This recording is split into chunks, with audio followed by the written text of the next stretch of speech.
जय श्री राधा, जय श्री कृष्णा। आप सभी प्रिय दर्शकों का हमारे चैनल आई एम एस्ट्रो गुरु जी में बहुत बहुत स्वागत है। प्रिय दर्शकों, आज चर्चा करेंगे कुंभ राशि के बारे में। कुंभ राशि एक्वेरियस। कुंभ राशि वालों, चर्चा करेंगे फरवरी महीने की कि फरवरी के महीने में ग्रह स्थितियां कैसी रहेंगी, क्योंकि ये जो 4 ग्रह 12वें घर में बैठे हैं, सूर्य बुध मंगल शुक्र, ये चारों ग्रह क्रमशः धीरे धीरे करके आपकी राशि कुंभ में ही आ जाएंगे। और आपकी राशि कुंभ में पहले से ही राहु विराजमान है, और जब ये चारों ग्रह यहाँ आ जाएंगे तो आपकी राशि पे 5 ग्रहों का जमावड़ा हो जाएगा। अब ये 5 ग्रह आपकी राशि में बैठ करके क्या असर डालेंगे, उसी की चर्चा करते हैं।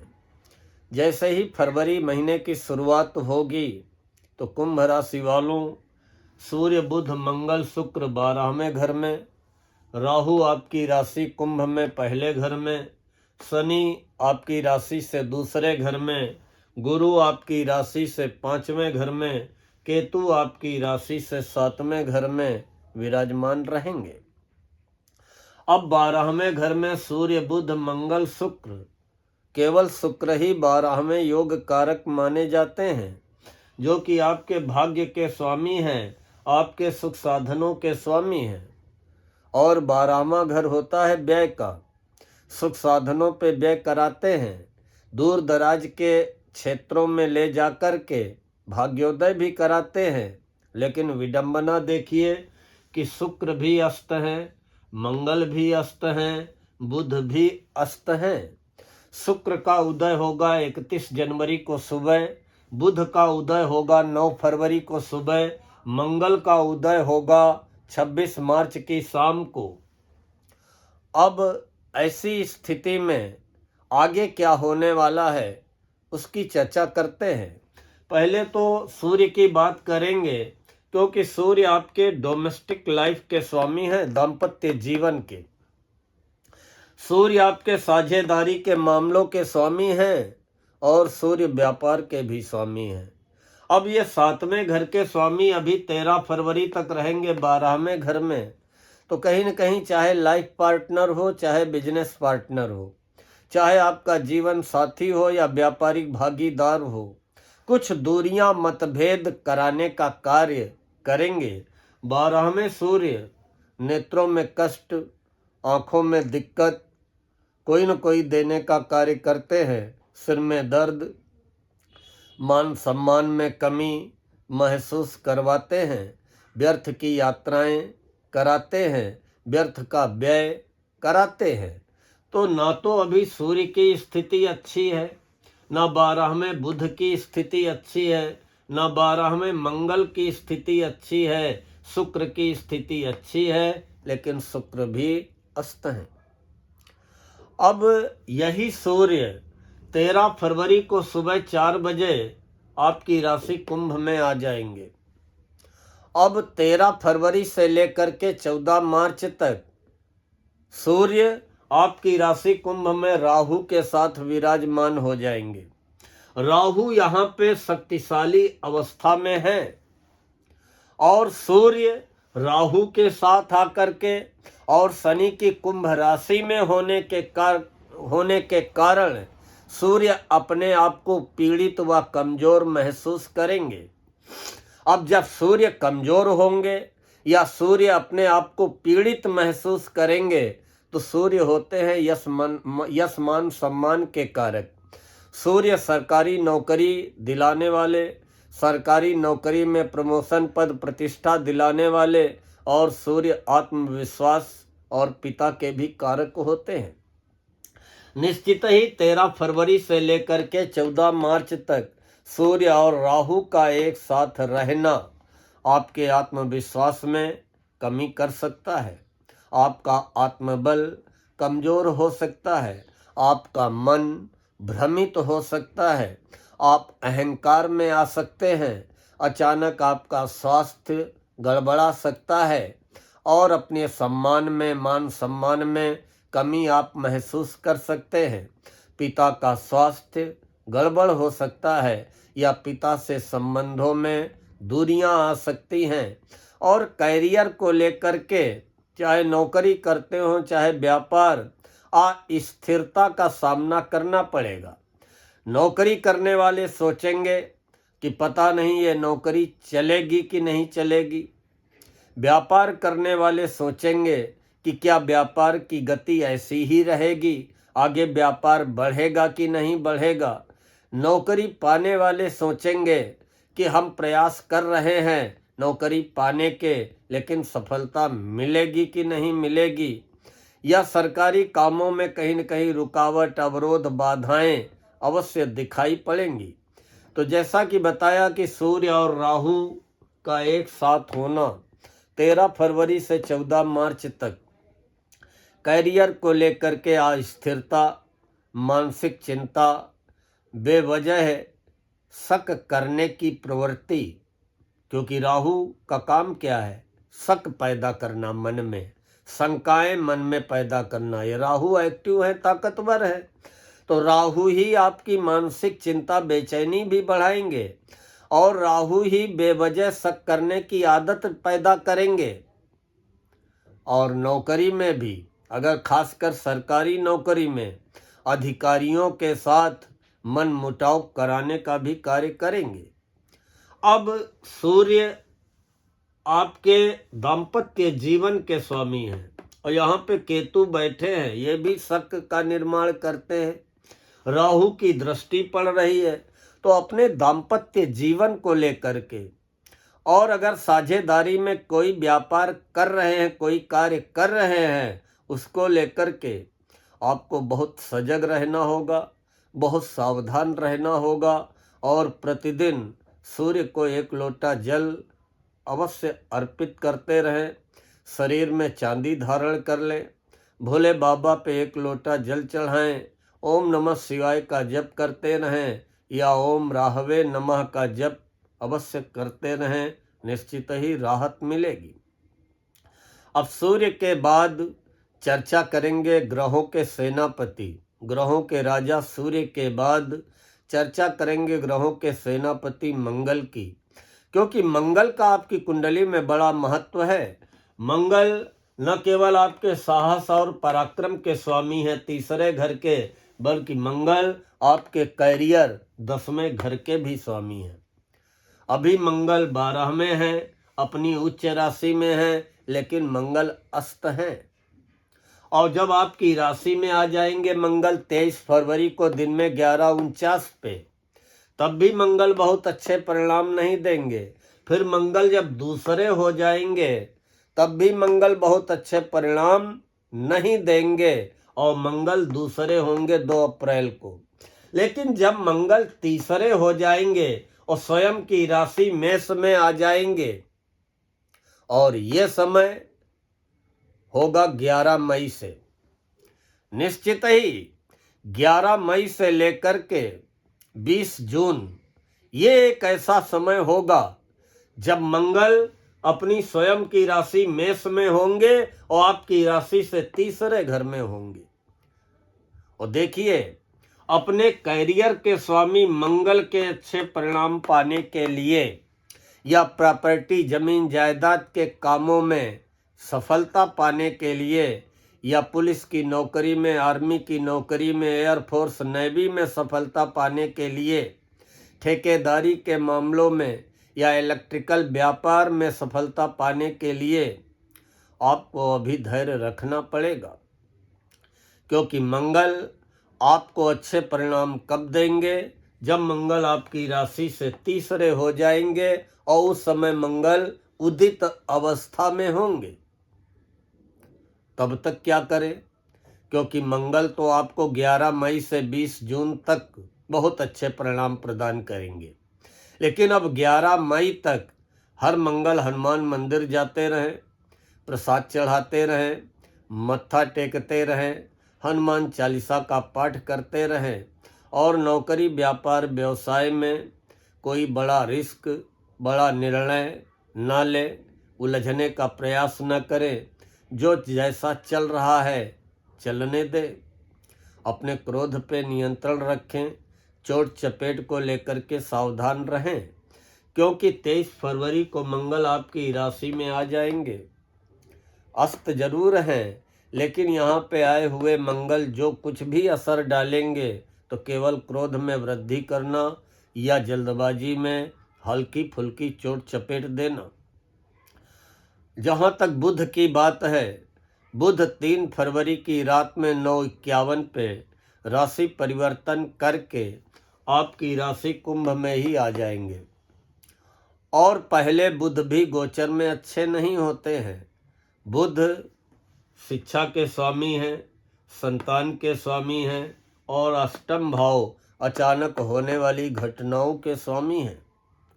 ना तो बुध 12वें अभी अच्छे हैं, और जब बुध आपकी राशि कुंभ में आ जाएंगे है तो बुध की मित्र राशि आपकी राशि। लेकिन पहले बुध केवल अनिर्णय की स्थिति डालते हैं, मन को भ्रमित करते हैं, मन को दुविधाग्रस्त करते हैं। और ये बुध 3 फरवरी की रात से लेकर के 10 अप्रैल तक आपकी राशि कुंभ में ही रहने वाले हैं। मतलब फरवरी के महीने में 3 फरवरी की रात से लेकर के आपकी राशि में ही रहने वाले हैं। विद्यार्थी भ्रमित हो सकते हैं। वैसे विद्यार्थियों को ज़्यादा चिंता करने की ज़रूरत नहीं है, क्योंकि उच्च शिक्षा के स्थान पे गुरु विराजमान है।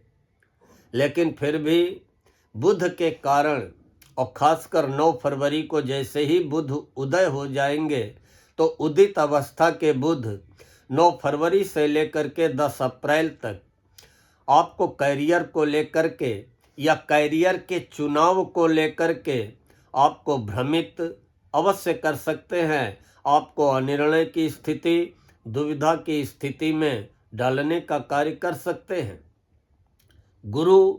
गुरु अच्छी अवस्था में है, उच्च शिक्षा में सफलता दिलाएंगे, संतान संबंधी समस्याओं से राहत दिलाएंगे, और 7वीं दृष्टि अपनी धनु राशि में डालेंगे गुरु, तो निश्चित ही आपके आय व लाभ में वृद्धि करेंगे।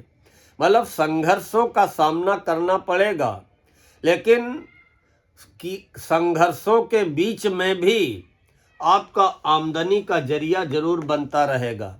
भले ही अपनी इनकम से आप संतुष्ट हो या ना हो, लेकिन गुरु की दृष्टि आपकी आमदनी बंद नहीं होने देगी। संघर्षों के बाद, परिश्रम के बाद गुजारे भर की आय गुरु की कृपा से अवश्य होती रहेगी। हाँ, शुक्र के अच्छे परिणाम मिलने वाले हैं, और शुक्र है भूमि भवन वाहन सुखों के स्वामी। शुक्र है आपके भाग्य के स्वामी, और भाग्य के स्वामी शुक्र 6 फरवरी को सुबह आपकी राशि कुंभ में आ जाएंगे। 12वें घर से निकलकर 6 फरवरी को यहाँ आ जाएंगे और 1 मार्च तक रहेंगे। फिर 1 मार्च को शुक्र अपनी उच्च राशि में पहुँच जाएंगे, धन भाव में। फिर क्या कहना। तो कहीं न कहीं शुक्र आपके फेवर में फरवरी में भी रहेंगे, और मार्च के महीने में तो बहुत ही ज़्यादा शुक्र आपके फेवर में रहेंगे। अर्थात भाग्य को लेकर के अब आपको निराश नहीं होना पड़ेगा, और जब भाग्य आपका साथ देने लगेगा तो जो दौड़ धूप प्रयास करेंगे उसमें फिर हताशा, निराशा, कुंठा का सामना नहीं करना पड़ेगा। तो 6 फरवरी को जब शुक्र यहाँ आएंगे आपकी राशि पे, तो भाग्य के स्वामी हैं, निश्चित ही आपको भाग्य का साथ मिलेगा, और आपके सुख साधनों में भी वृद्धि कराएंगे।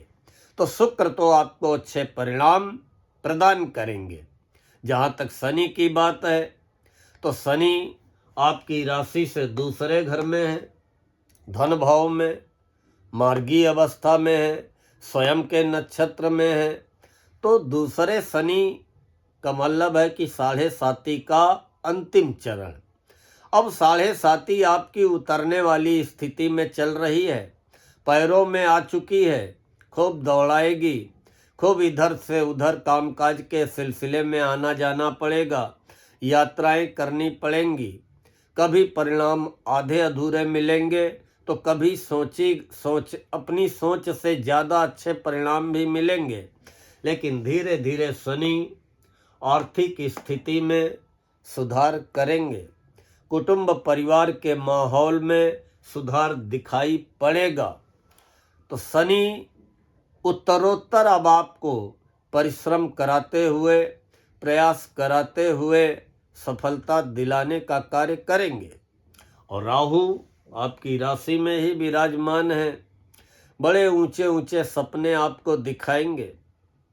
बहुत ऊंची ऊंची महत्वाकांक्षाएं आप अपने मन में पालेंगे और बाद में यही राहु आपके मन को बेचैन करेंगे। आपको किसी न किसी बात को लेकर के जुनूनी बनाएंगे और फिर अगर आप किसी क्रोध में, हठ में, जिद में, अहंकार में आ गए तो फिर आप किसी की नहीं सुनेंगे। इसलिए और राहु शंकाएं भी देते हैं। केतु का भी यही काम है, मन में शक डाल देना। और शक का जीवन में किसी भी वैद्य डॉक्टर के पास शक का कोई इलाज नहीं होता है। और इस समय दाम्पत्य जीवन को लेकर के या साझेदारी के मामलों को लेकर के आपके मन में राहु और केतु शक डालने का काम करेंगे। तरह तरह की आशंकाएं एकाएक आपके मन को निराश, बेचैन, अशांति देने का कार्य करेंगी। कुत्तों को प्रतिदिन खिलाते रहें। ओम नमः शिवाय बोलते हुए भोले बाबा के शिवलिंग पे जाइए, एक लोटा जल चढ़ाइए और शरीर में चांदी धारण कर लीजिए। बहुत ज़्यादा मानसिक स्थिति किसी भी दर्शक की अगर राहु और केतु प्रभावित कर रहे हों तो ओम राहवे नमः, ओम राहवे नमः का जप करना प्रारंभ कर दें और कानों सुनी बातों पे भरोसा न करें। कभी कभी आंखों देखी बातें भी झूठ हो जाती हैं, इसलिए जल्दबाजी न दिखाएं, धैर्य रखें। यह भी समय आपका निकल जाएगा। लेकिन फरवरी के महीने में एक अच्छाई क्या होने जा रही है कि कम से कम शुक्र, जो कि भाग्य के स्वामी हैं, सुखों के स्वामी हैं, आपके फेवर में आने जा रहे हैं। शुक्र आपको अच्छे परिणाम देंगे। गुरु अच्छी स्थिति में है। शनि भी बहुत ज़्यादा खराब स्थिति में नहीं है। लेकिन सूर्य के अच्छे परिणाम आपको मिलेंगे जब सूर्य भी तीसरे हो जाएंगे 14 अप्रैल से 14 मई। तो 14 अप्रैल से 14 मई तीसरे सूर्य बहुत बड़ा आपका जो है काम कराएंगे। चाहे अविवाहितों के विवाह का योग हो या साझेदारी के मामले में कोई दिक्कत आ रही हो या साझेदारी के व्यापार में कोई रुकावट, बाधा आ गई हो, निश्चित ही तीसरे सूर्य 14 अप्रैल से 14 मई तक आपके साहस पराक्रम में वृद्धि कराते हुए दाम्पत्य जीवन की सारी दिक्कतें समाप्त कर देंगे, हल करा देंगे और व्यापार व्यवसाय में भारी सफलता दिलाते हुए साझेदारी के मामलों में आने वाली सारी रुकावटों को समाप्त कर देंगे। तो सूर्य के अच्छे परिणाम कब मिलेंगे? 14 अप्रैल से 14 मई। और मंगल के अच्छे परिणाम मिलेंगे 11 मई से 20 जून। अब जब तक सूर्य मंगल आपके फेवर में नहीं आ रहे हैं तब तक सूर्य को एक लोटा जल, इतना तो कर ही सकते हैं कि नहाने के बाद सूर्य को एक लोटा जल देते रहें और मंगलवार को हनुमान मंदिर जाते रहें। जहाँ तक फरवरी के महीने में वो कौन सी तारीखें हैं जिनमें आपको विशेष रूप से सावधान रहना है, सतर्क रहना है, किसी से वाद विवाद नहीं करना है, कोई बड़ा निर्णय नहीं लेना है, कोई आर्थिक लेन देन निवेश नहीं करना है, वो तारीखें हैं 5 फरवरी, 6 फरवरी और 7 फरवरी को आधे दिन। 5 फरवरी, 6 फरवरी और 7 फरवरी की दोपहर तक। फिर 15 फरवरी, 16 फरवरी, 24 फरवरी, 25 फरवरी। सावधान रहें, सतर्क रहें, किसी से व्यर्थ में उलझने का, तर्क वितर्क करने का प्रयास न करें। लेकिन फरवरी के महीने में किस्मत आपके ऊपर मेहरबान रहने वाली है। आप अपने लक्ष्य की ओर पूरा परिश्रम करते हुए आगे बढ़िए। किस्मत का साथ मिलने से आप अपने लक्ष्य को प्राप्त करने में सफल रहेंगे। प्रिय दर्शकों, अगर आज का ये वीडियो पसंद आया हो, वीडियो को लाइक कर दें, कमेंट कर दें और अपने कुंभ राशि वाले इष्ट मित्रों को फॉरवर्ड अवश्य कर दें। और हाँ, हमारे जिन प्रिय दर्शकों ने अभी तक चैनल को सब्सक्राइब न किया हो, कृपया चैनल को सब्सक्राइब कर लें, बेल आइकन दबा दें ताकि आगे आने वाले वीडियोज के नोटिफिकेशन आपको बराबर प्राप्त होते रहें। मिलते हैं तो शीघ्र मीन राशि की चर्चा लेकर। तब तक के लिए माता रानी आपकी समस्त मनोकामनाएं पूर्ण करें। जय श्री राधा, जय श्री कृष्ण।